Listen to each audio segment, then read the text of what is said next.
Good morning, Jesus! Isang mapagpalang umaga ang aming pinapaabot sa lahat ng ating mga taga-subaybay. Unang-una na sa New Life Fellowship prayer morning devotion ng ating pag-aaral ng mga salita, pagtanggap ng mga mensahe ng ating Panginoong Diyos. Magandang umaga kaya Pastor Bob and Sister Sita Librado, Pastor Joel Buya and Sister Lydia Buya, at sa lahat ng mga pastors at kabahagi ng The Night of Praise ng prayer morning devotion ng New Life Fellowship, United Pentecostal Church, Hong Kong. Praise God. Sa umagang ito, mga kapatid, ay patuloy kong binabati ang bawat taga-subaybay ng ating programa na ito, ng ating platform na ito, at lahat ng mga pastors na nagiging bahagi ng ating gawain ito. Ang ating pong pag-aaralan ngayon ay tungkol sa understanding spiritual truth. Let us pray. Maraming salamat, O God. Hallelujah. Muli lumalapit kami sa iyo sapagkat sadyang napakadakila mo. Binibigyan mo kami ng ganitong pagkakataon at pribileyo higit sa lahat, O God. Hallelujah, na mabahagi sa iyong mga gawain kagaya nito, O God. Hallelujah, Lord Jesus Christ. Maragdagan ang aming kaalaman at pananampalataya. For the glory of your most holy name, mabigyan namin ng kaluwalhatian ang iyong banal na pangalan, Jesus Christ of Nazareth, our Lord, our God. Amen, amen, and amen. Praise God. So, gaya ng aking nabanggit, ang ating pong pag-aaralan ay understanding spiritual truth. Praise God. Simulan po natin ang ating pag-aaral sa pagbabasa ng sinasabi dito po sa Ephesians chapter 1, verses 17 hanggang 19. Ang sinasabi po ay, the God of our Lord Jesus Christ, the Father of glory, may give unto you the spirit of wisdom and revelation in the knowledge of Him, the eyes of your understanding being enlightened, that you may know what is the hope of His calling, and what the riches, praise God, what the riches, praise God, hallelujah, Lord Jesus Christ, of the glory of His inheritance in the saints, and what is the exceeding greatness of His power to usward who believe, according to the working of His mighty power. Sa Tagalog po ay, allow me to read this in Tagalog. Upang ipagkaloob sa inyo ng Diyos, ng ating Panginoong Jesucristo, ng Ama ng kaluwalhatian, ang espiritu ng karunungan at ng pahayag sa pagkakilala sa Kanya, yamang naliwanagan ang mga mata ng inyong puso upang maalaman ninyo kung ano ang pag-asa sa Kanyang pagtawag, kung ano ang kayamanan ng kaluwalhatian ng Kanyang pamana sa mga banal, at kung ano ang dakilang kalakhan ng Kanyang kapangyarihan sa ating nagsisisampalataya, ayon sa gawa ng kapangyarihan ng Kanyang lakas. One may be able, bawat isang maaaring will be able to achieve an understanding of natural things sa pamamagitan ng pag-aaral ng education and practice. But understanding spiritual truths require the interaction of God's Word and His Spirit. Yan po ay napakahalaga. Knowledge of a subject is not the same as understanding. Isang example po, I'm sure, if not all, most of us know about the airplane. Sa pong aeroplano, alam natin na ito ay nakapupunta mula sa isang dako hanggang sa ibang dako. Praise God.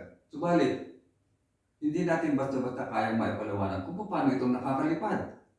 Sapagkat ang aeroplano, yan po ang trabaho niya, gawain niya, mag-transport ng tao at ng mga bagay galing sa isang lugar papunta sa ibang lugar, pero hindi natin basta-basta malalaman kung hindi tayo mag-aaral, kung hindi natin pag-aaralan kung paano ito lumilipad. Praise God. Knowledge of the subject is not the same as understanding.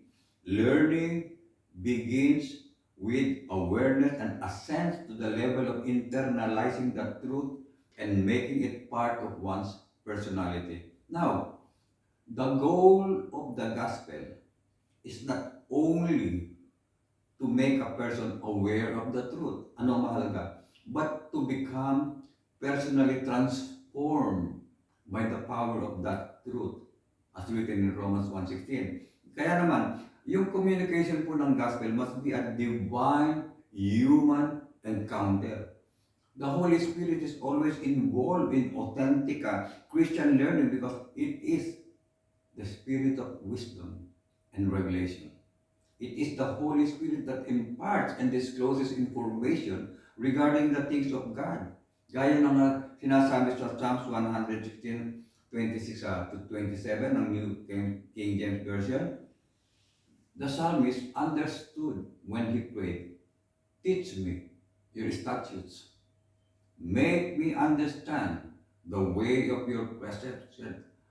Ang salita ng ating Panginoon Diyos, mga kapatid, ay powerful. It is a treasure. It is life. But its life-changing power is engaged only by the anointing of the Holy Spirit. Kagaya ng sinasabi sa Acts 2:38, maaaring bawat isa sa atin ay nare-recite, na may memorize yan. Alam na alam natin ang sinasabi sa Acts 2:38, pero hindi siya nagbago. Praise God. As powerful as the truth of Peter's message is, it cannot change a life until there is understanding on the part of the reader and that this is the New Testament method of salvation and they can experience it. Itong pag-unawa na ito, pagkakaunawa na ito can be given only through the illuminating power of the Spirit. Praise God. Itong prinsipyo na ito, mga kapatid, this principle is apparent in the declaration made by Peter as to the identity of Jesus. Sabi niya, "You are the Christ, the Son of the living God." Ito po isang pangyayari na nagtanong ang ating Panginoong Kristo. Ano ang sabi nila, sino ba ako? Iba-iba yung mga sinabi nila. Meron nagsabi na, you are Elias, you are Baptist, John the Baptist. Pero ang sagot niya, "You are the Christ, the Son of the living God." Ano ang sagot ng ating Panginoong Kristo? "Flesh and blood has not revealed this to you, but my Father who is in heaven," as written in Matthew 16, verses 13 to 17. Itong proseso ng mga kapatid ay na-display muli sa conversation ng ating Panginoong Kristo with His grieving disciples. Jesus gave them information they already knew. Alam na nila yan. But late dormant. Hindi pa rin nila maunawaan. Until He, by His Spirit, opened their understanding. This is written in Luke 24:45. Then opened He their understanding, that they might understand the Scriptures. Nang magkagayon, binuksan niya ng ating Panginoong Kristo ang kanilang mga pag-iisip upang mapag-unawa nila ang mga kasulatan. Isang pangyayari po yung treasurer ng Ethiopia na nasa ilalim niya Queen Candace or Candace ay nagbabasa yung treasurer na yun ng Isaiah's account of the suffering Messiah. Then, when Philip was commanded by the Spirit to join him in his chariot, hinabol niya. Pinunta niya. There is no doubt, mga kapatid, that the treasurer was an intelligent man. Very likely more learned than the evangelist Philip, who would lead him a Bible study. But when it comes to the word, SQ, or the spiritual quotient, is more important than IQ. Intelligence quotient. Yung Ethiopian po, mga kapatid, ay mababasa niya yung mga salita. Pero hindi niya naunawaan ito until an anointed, spirit-led messenger preached unto him Jesus, as written in Acts 8:27 hanggang 38. Ang salita ng ating Panginoong Jesucristo ay nag-declare. Sa John 1:13, the Spirit of truth, paraphrase, will guide you into all truth. Kung paghihiwalayin natin yung activity ng Espiritu from the communication of the Word is to remove the life from it. Hindi natin pwedeng paghiwalayin yan. Paul declared that the Word is given by the bread of God as written in 2 Timothy 3:16. All Scripture is given by inspiration of God. So, Peter declared that the Old Testament prophets spoke the Word as they were moved by the Spirit in 2 Peter 1:21. It is the Spirit that gives life, illumination, comprehension, revelation, and application of the Word.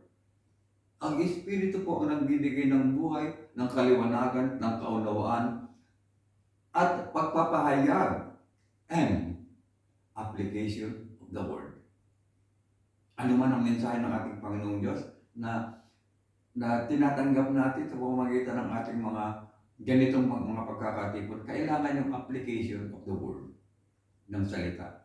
Mula pa sa simula, mga kapatid, the power of the Spirit has been engaged by the Word as it is spoken from the very mouth of God. Unahin natin yung nangyari sa creation. Ang sabi sa Genesis 1, 2, and 3, the Spirit of God moved and God said. So, yun muna nga Espiritu ng ating Panginoon Diyos ay kumilos. And then the Word was spoken by God. The result was the creation of all things. The work of the Spirit required the speaking of the Word. And the power of the Word required the working of the Spirit. Magkasama po yan, hindi pwedeng paghiwalayin yan. Praise God. Now, Paul's success as an apostle was based upon the activity of the Spirit along with the Word. Lagi po yung magkasama, no? He did not dare try to convince by philosophical argument. He was entirely dependent, praise God, on the interaction of the Spirit as he introduced the gospel. Anong sabi ni Apostle Paul sa 1 Corinthians 2:4? And my speech and my preaching was not with enticing words of man's wisdom, but in demonstration of the Spirit and of power. Sabi niya, at ang aking pananalita at ang aking pangangaral ay hindi mga salitang panghikayat ng karunungan, kundi sa patutuo ng Espiritu at ng kapangyarihan. Praise God. The principle, my dear beloved brothers and sisters, the principle remains the same through time. Enticing words, sensationalism, private interpretation, ritualism, and the like will never suffice for the power of anointed biblical ministry that transforms life. Sa mulat hapon pa lang, no, hindi nagbabago ang prinsipyo na ito. Yung mga pananalitang na mapanghikayat, sensationalism, alam natin ang ibig sabihin ng sensationalism, ano? Yung private interpretation, nagbibigay ng sarili pangangahulugan, no? Yung ritualism at yung mga iba pang mga bagay ay hindi sapat for the power of anointed biblical ministry that transforms life. Praise God. Mga kapatid, hindi po kahabaan ng leksyon ito, subalit kinakailangan maunawa natin lahat. Being able to understand the Word is essential to our relationship with God. Grasping and activating spiritual truths can be accomplished only by the Spirit giving us the ability to understand as we read or hear the Word. It is a unique, marvelous miracle when the Word of God, filled with the power of the Spirit, brings life and renewal to those dead in sin, or brings hope and strength to the confused and weary. Ito po ang makakapagbigay ng kalinawan, ng pag-asa, sa mga confused, yung mga naguguluhan at ang mga napapagod na. Lalo na yung mga napapagod na sa paghahanap ng katotohanan. Kinakailangan ng isang anointed preaching. Yung mga sinugo ng ating Panginoon Diyos sa pamamagitan ng paghahayag ng kanyang salita, ng kanyang katotohanan na kasama ang Spirit of Wisdom, Spirit of Truth. Ito mga kapatid ay napakahalaga, napaka-importante ito mga kapatid na maalaman ng bawat isa. Hindi po yung basta nakakapakinig tayo ng mga salita sa mga hindi anointed. Iba-iba na mga paliwanag. Isa po yan sa mga dahilan kung bakit napakaraming relihiyon, no? Napakaraming sekta. Kanya-kanyang paliwanag. Kinakailangan ang ating mga pagpapaliwanag sa mga mangangaral ay manggaling mismo sa salita ng ating Panginoong Diyos, sa banal na aklat, kasama ang Spirit of Wisdom, ang Espiritu ng ating Panginoong Diyos, upang ito ay malinaw na maipahayag ng bawat isang mangangaral at tanggapin din naman ng lahat na makakapakinig, at kailangan dyan ng action. Praise God. Hindi pa pwede na basta-basta na lang tayo na mangangaral na hindi naman natin panalangin ang salita ng ating Panginoon Diyos at hiniling na samahan tayo ng Spirit of Truth or Wisdom. Yan po ay hindi pwedeng paghiwalayin ang salita ng ating Panginoong Diyos at ang kanyang Espiritu ay laging magkasama. Kaya naman ulitin ko lang ang sinabi ng ating Panginoong Jesucristo, ang ginawa ng ating Panginoong Jesucristo sa Luke 24:45, "Then opened He their understanding, that they might understand the Scriptures." At kapag ito'y naalaman na natin, ang mga tunay, mga anointed preachers ng ating Panginoong Diyos ay maihahayag ang kanyang salita sa pamamagitan ng Spirit of Wisdom. Lahat ay makinabang, praise God, sa salita ng ating Panginoon Diyos na pinagkatiwala sa atin, pinagkatiwala ng ating Panginoong Jesucristo sa kanyang mga disciples sa simula pa lamang. Subalit, hindi rin ito agad-agad na unawaan nila hanggat binuksan ng ating Panginoong Jesucristo ang kanilang kaisipan. Yan lamang ang kinakailangan. Praise God. Sapagkat ang pagkakaalam po natin, yung alam na alam natin ang isang bagay, pero hindi po natin naunawaan. Kinakailangan yan mga kapatid na yung goal, yung layunin ng gospel is not only, ito napaka-importante mo mga ito kapatid, not only to make a person aware of the truth, but become personally transformed by the power of that truth. Kaya naman mga kapatid, yung communication of the gospel must be a divine human encounter. Praise God. The Holy Spirit is always involved in authentic Christian learning because it is the Spirit of wisdom and revelation. It is the Holy Spirit that imparts and discloses information regarding the things of God. Maraming salamat mga kapatid sa pakikibahagi sa platform na ito.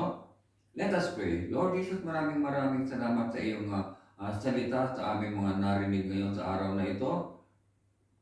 Gawin mo ito, O God, na nampatayan ng bawat isa sa amin sa marapat na paglilingkod sa iyo sa pamamagitan ng iyong Santong Espiritu at ng iyong salita. O God, hallelujah, ito'y tanggapin namin. Hindi lamang namin na marinig, kundi ito'y gampanan namin, gawin namin, O God, hallelujah. Sundin namin ang iyong banal na kalooban at makapagbigay kami ng kaluguran, kaluwalhatian sa iyong banal na pangalan. Maraming salamat, Panginoon. All glory belongs unto you.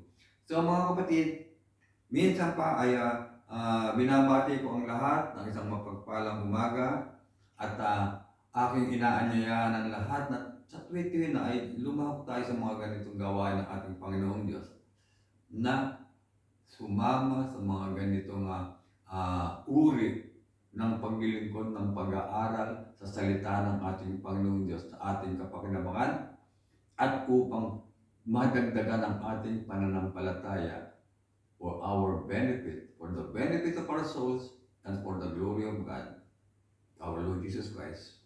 Amen, amen, and amen. Thank you so much, Pastor Rabagi, Sister Cynthia Librado, Pastor Joel, Sister Lydia Buya, at sa lahat ng mga pastors ng The Night of Praise International ng New Life Fellowship, UPCI, Hong Kong. Maraming salamat and see you next time. Thank you, Lord Jesus.